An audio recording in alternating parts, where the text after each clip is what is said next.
अस्सलामु अलैकुम वरहमतुल्लाहि वबरकातुहू। मियाँ बीवी के दरमियान नफ़रतों को ख़त्म करने का तरीक़ा क्या है?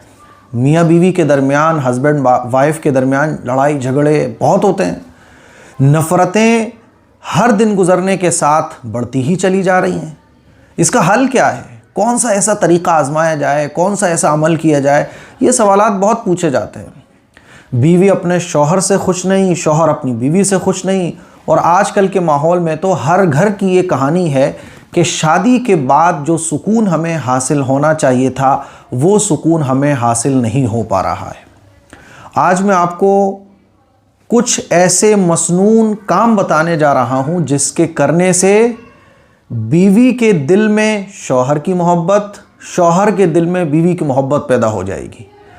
और अल्लाह के रसूल सल्लल्लाहु अलैहि वसल्लम ने जो तरीक़ा बताया कि बीवी को ऐसे शौहर के साथ रहना चाहिए, शौहर को बीवी के साथ ऐसे रहना चाहिए, अल्लाह के नबी का बताया हुआ तरीक़ा ही फर्स्ट एंड लास्ट है। बस आप दुनिया भर के तरीक़े आज़मा के देख लो, लेकिन चूँकि हुज़ूर अलैहिस्सलातु वस्सलाम हमारे रूहानी मुरब्बी हैं, हुज़ूर जानते थे कि उम्मत की इस्लाह कैसे होगी, एक सुकून के साथ ज़िंदगी मियाँ बीवी की कैसे गुजर सकती है।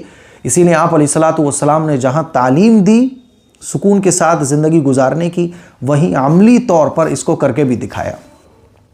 आज मैं आपको बताने जा रहा हूँ बीवी के साथ ये काम करना सुन्नत है, जिनको आज मैं आप लोगों के सामने रखूँगा।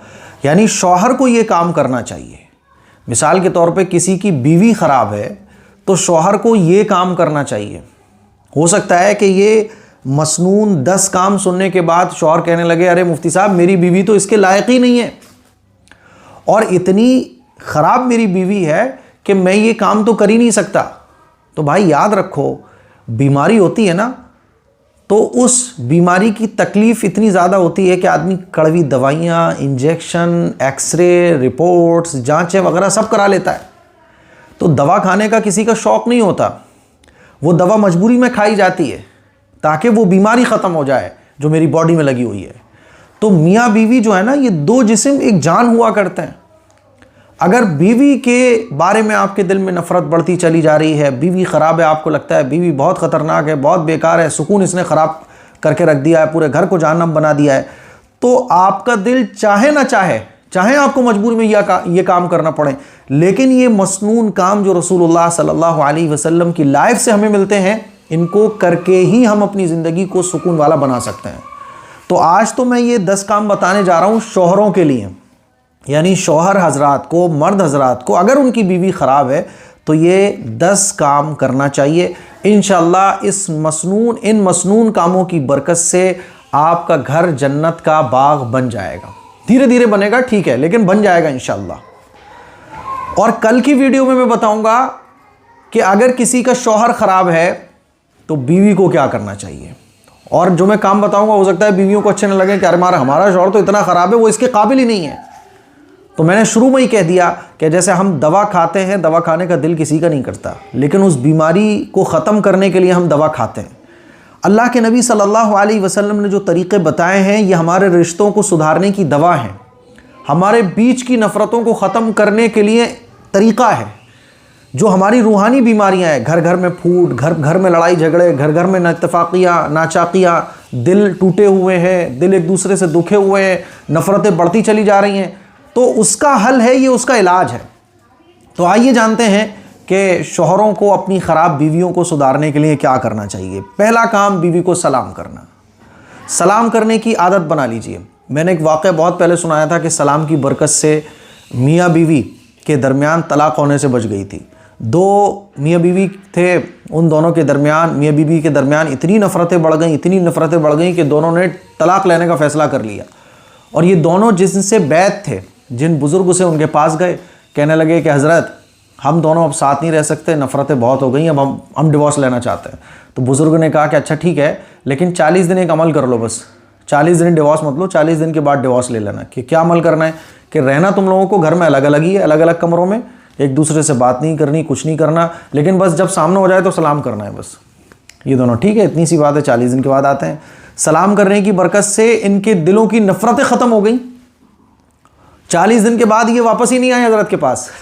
हज़रत ने बुलवाया, बुला के लाओ इन दोनों को। कहाँ है ये दोनों आए तो हज़रत ने कहा कि भाई क्या हुआ, हमारा तो वादा आपसे ये था कि 40 दिन के बाद आप लोगों की डिवोर्स होनी है, क्या हुआ? कि हज़रत अब तो हम दोनों एक दूसरे से जुदा ही नहीं हो सकते, अलग ही नहीं हो सकते, डिवोर्स तो बहुत दूर की बात रही। तो हज़रत ने बताया कि ये उस सलाम की बरकत है। अल्लाह के नबी सल्लल्लाहु अलैहि वसल्लम जहाँ बाहर वालों से सलाम फरमाते थे, अपनी बीवी से भी हुजूर अलैहिस्सलातु वस्सलाम सलाम किया करते थे।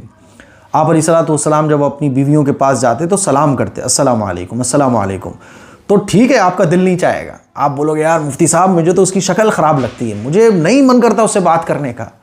लेकिन वही दवा खाने का किसका मन करता है, इंजेक्शन लगवाने का किसका मन करता है? ये दवा है, ये इलाज है उसका। आपको सलाम करना है अपनी बीवी से। पहली चीज़ जिस पे अमल करना शुरू कर देना आज से ही कि बीवी को सलाम करना है।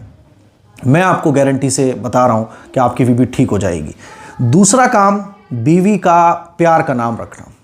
ठीक है, बहुत मुश्किल लगेगा आपको कि मेरा तो बात करने का मन नहीं करता, आप प्यार का नाम रखवा रहे हो, लेकिन यही दवा है, यही हल है, यही इसका हल है कि आप घरों से नफ़रतों को, मियाँ बीवी के दरमियान जो नफ़रतें हैं उसको ख़त्म करने का यही हल है जो अल्लाह के नबी ने बता दिया। दिल पे पत्थर रख के ये अमल करना शुरू कर दो आज से, क्योंकि ये वीडियो स्पेशली उन हस्बैंड्स के लिए हैं, उन शौहरों के लिए हैं जो अपनी बीवियों से परेशान हो चुके हैं कि घर तो हमारा जहन्नम है, घर जाने का दिल ही नहीं करता। अमल कर लो, दिल पे पत्थर रख के। बीवी का प्यार का नाम रखना ये सुन्नत है। अल्लाह के नबी सल्लल्लाहु अलैहि वसल्लम हज़रत आयशा सिद्दीक़ा रज़ी अल्लाह तआला अन्हा से कहा करते थे आयश, और अम्मा आयशा से बाज़ दफ़ा हुज़ूर फरमाया करते थे हुमैरा। तो हम अपनी बीवी को जान, जानू, डार्लिंग, है ना, और गोरी, और भी जो प्यार के नाम है ना, वो बोल सकते हैं। तो अपनी बीवी का कोई ऐसा प्यार का नाम रखो जो बीवी को पसंद आए। जैसे किसी का नाम फातिमा है तो फातिम कह सकते हैं, किसी का नाम कुछ और है तो उसको शॉर्ट करके, यानी ऐसा नाम जो आप जब बीवी को बोलो उस नाम से तो उसे अच्छा लगे। तो दूसरी सुन्नत ये है। आप सोच रहे हो यार ये तो बहुत मुश्किल काम है, तो भाई जितनी बड़ी बीमारी होती है उतना मुश्किल उसका इलाज भी होता है। ठीक है, हाँ, बीमारी अगर लाइलाज हो जाए कि उसका इलाज ही ना हो, लेकिन नफ़रतों का इलाज बहरहाल है। अब वो अलग बात है कि इस इलाज से भी अगर फ़ायदा ना हो तो फिर वो एक अलग चीज़ है, लेकिन 99.9% इलाज होगा।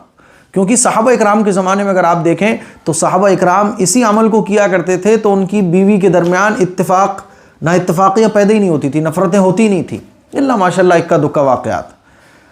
नंबर 3, रहने का मुनासिब इंतज़ाम। जब आपने किसी को बीवी बना लिया तो उसके रहने का मुकम्मल इंतज़ाम हो।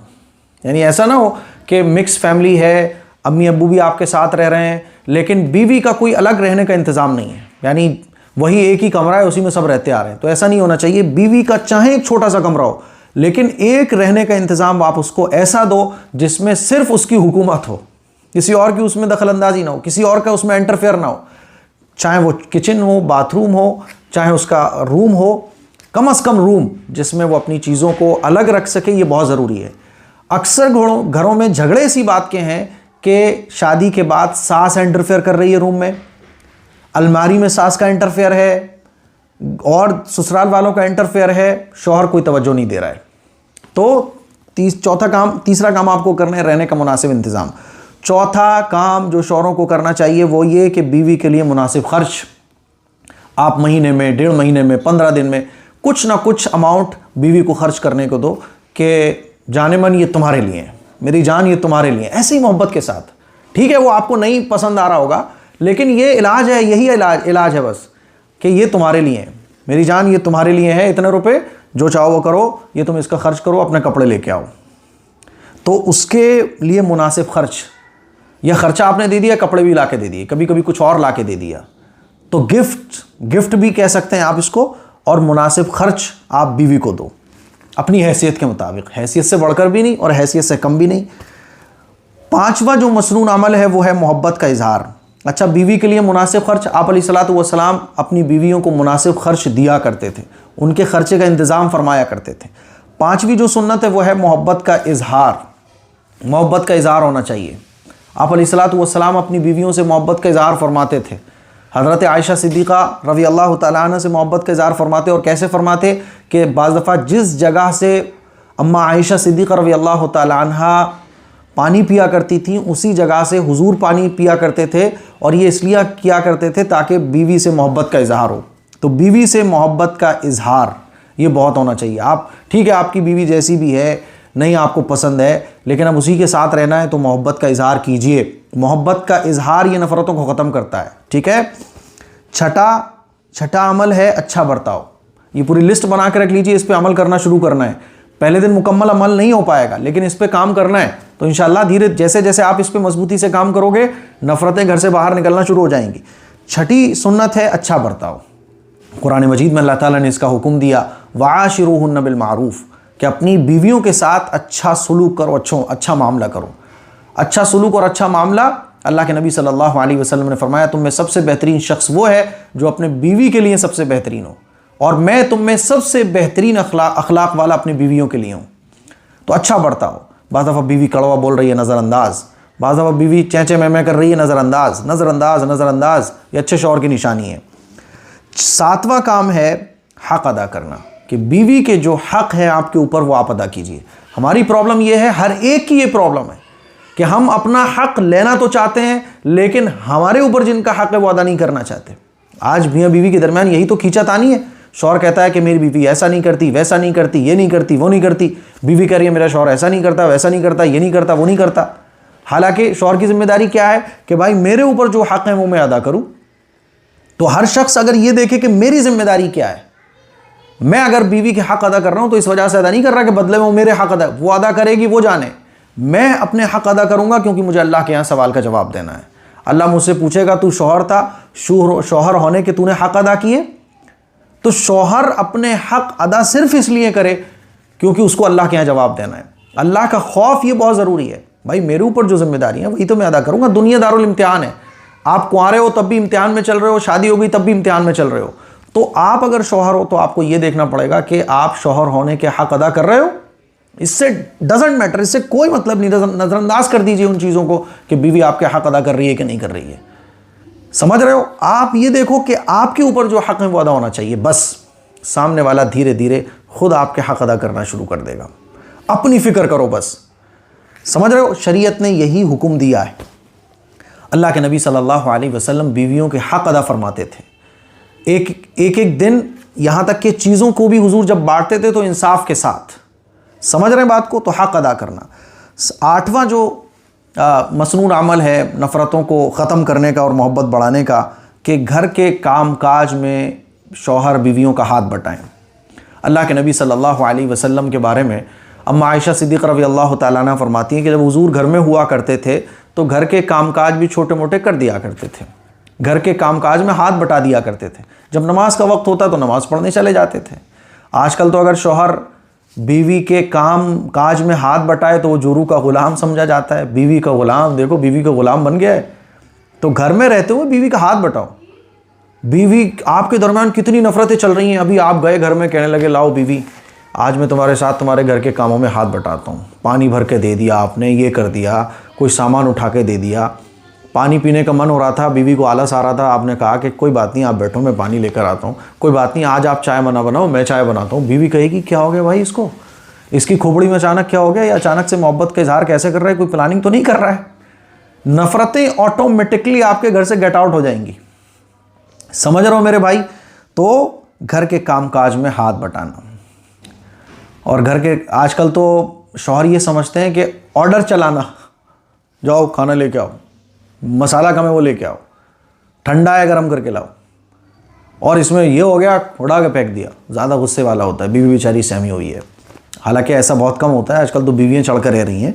लेकिन घर के कामकाज में हाथ बटाना ये अल्लाह के नबी की सुन्नत है। और ये जो 10 चीज़ें हैं नफ़रतों को ख़त्म करने की, उनमें से 8वीं चीज़ है नवा है खुश तबई। खुश तबई कहते हैं कि मुस्कुराते हुए, यानी आप चिड़चिड़ापन ख़त्म, गुस्सा ख़त्म, नज़रअंदाज। आप जब घर में आ रहे हैं तो मुस्कुराते हुए। अल्लाह के नबी सल्लल्लाहु अलैहि वसल्लम के बारे में आता है कि हुजूर अलैहिस्सलातु वस्सलाम जब घर में दाखिल होते तो मुस्कुराते हुए। और आजकल हम लोग घर में आते थे एकदम गुस्से में लाल पीले हुए। घर में आके हम बात नहीं करेंगे, घर में आके हम मुस्कुराएंगे नहीं, बाहर खूब खिलखिला के हंस रहे होंगे। तो दिल करे ना करे, बीवी ख़राब है। आपको ये करना है कि खुश तबई, मुस्कुराते हो बीवी से, जी क्या हाल है, सब खैरियत है, अरे अरे मैं तो आपसे बहुत मोहब्बत, दिल नहीं चाह रहा है तब भी ये करो आप, यही हल है। खुश तबई यानी मुस्कुराते हुए एकदम खुशी के साथ घर में दाखिल होना। 10वां काम है इबादत के लिए बीवी को प्यार मोहब्बत से समझाना। आप अपनी बीवी को, आप अपने घर वालों को, है ना, इबादत के लिए जगाओ। अल्लाह के नबी सल्लल्लाहु अलैहि वसल्लम तहज्जुद के वक्त उठते थे और अपने घर वालों को भी जगाया करते थे। तो अपनी बीवी को आप इबादत के लिए भी तरगीब दो कि भाई आज फजर की नमाज़ पढ़ लो, चलो आज जुमे की नमाज़ पढ़ लो, है ना, मोहब्बत के साथ। उसमें टॉन्ट नहीं होना चाहिए, उसमें तंज नहीं होना चाहिए, है ना। इबादत के लिए आप अपनी बीवी को जागरूक करो, अवेयर करो, इबादत के लिए अपनी बीवी को मोटिवेट करो। आजकल तो शौहर जो है ना, बीवी अगर हिजाब पहनती हो तो कहते हैं मेरे साथ जाएगी बाहर तो हिजाब उतार के जाएगी। कहाँ से नफरतें पैदा होंगी? शरीयत के ख़िलाफ़ अगर आप ज़िंदगी गुजारोगे कभी भी मोहब्बत पैदा नहीं हो सकती। तो इबादत के लिए मोटिवेट करना। 11वां काम है मशवरा, कि घर में जब आप हों तो ठीक है आपका दिल नहीं कर रहा है बीवी से मशवरे करने का, लेकिन कर लो कि भाई मैं ऐसे ऐसे छोटी छोटी चीज़ों का मशवरा कर लो। ठीक है आपको लग रहा है कि इसमें गड़बड़ हो जाएगी तो उस चीज़ को अवॉइड कर दो, लेकिन छोटे छोटे काम आपको पता है कि वो काम आप ही के मर्जी के मुताबिक होना है, लेकिन फिर भी बीवी से मशवरा कर लो। तो मशवरा, अल्लाह के नबी सल्लल्लाहु अलैहि वसल्लम अपनी अज़वाज मुताहरात से अपनी बीवियों से मशवरा फरमाया करते थे। तो घर के कामों में छोटी मोटी जो चीज़ें होती हैं मशवरा कर लो। तो ये 11 काम हैं, 10 काम हैं जिसके बारे में मैंने आपको बताया। हदिये देना, तोहफे देना, सलाम करना, बीवी के लिए मुनासिब खर्च, ये नफ़रतों को ख़त्म करने वाले आमाल हैं। अगर आपको लगता है आपकी बीवी बुरी है तो आज से ही आप इस पर अमल करना शुरू कर दें, ये देखे बगैर कि आपकी बीवी साहब इसके बदले में खुश नहीं होगी, अरे साहब उसके ऊपर इसका कोई फ़र्क नहीं पड़ेगा। ठीक है नहीं पड़ेगा, आप करके तो देखो, और ये तमाम काम करने पर आपको सवाब मिलेगा नफलों के बराबर। अल्लाह के नबी सल्लल्लाहु अलैहि वसल्लम से एक सहाबी ने पूछा, या रसूल अल्लाह क्या मैं अपनी बीवी के ऊपर कुछ खर्च करता हूँ तो इस पर भी सवाब मिलेगा? हुजूर ने फरमाया तुम अपनी बीवी को जो पहनाते हो, जो खिलाते हो, जो खर्चा देते हो, उस पर भी अल्लाह ताला तुम्हें अजर और सवाब अता फरमाता है। मियाँ बीवी के दरमियान ज़बरदस्त, यानी शौहर को नहीं पसंद बीवी तब भी वो मोहब्बत का इजहार कर रहा है, इस पर भी उसको अजर और सवाब मिलेगा। तो आप इन कामों को अगर करते हो तो ऐसा नहीं है कि इससे आपके सवाब में कोई कमी आएगी। जन्नत में ऊंचे मकाम आपके कंटिन्यूसली जारी हैं। ठीक है दुनिया में आप बोलो मुफ्ती साहब मैं श्योर हूँ कि मेरी बीवी ठीक नहीं होगी, उसको मोहब्बत, उसके दिल में मोहब्बत नहीं आएगी, मैं कह रहा हूँ ठीक है नहीं आएगी, लेकिन ये काम करने से आपकी जन्नत तो पक्की हो जाएगी। आखिरत में आपकी कामयाबी के मकाम तो बुलंद होंगे कि आपने अपने हक अदा किए और सबसे बेहतरीन शौहर आप बने हदीस की रोशनी में। तो इसीलिए इन 11 कामों को नोट कर लीजिए और बीवी के साथ ये 11 काम करना सुन्नत है, और इससे इंशाअल्लाह सुम्मा इंशाअल्लाह आपके दरमियान जो नफ़रतें हैं वो इंशाअल्लाह धीरे धीरे ख़त्म होंगी। कल की वीडियो में बताऊंगा कि अगर शौहर ख़राब हो तो बीवी को क्या काम करना चाहिए। इस क्लिप को शेयर कीजिए, दूसरों तक पहुँचाइए। अस्सलामु अलैकुम वरहमतुल्लाहि वबरकातुहू।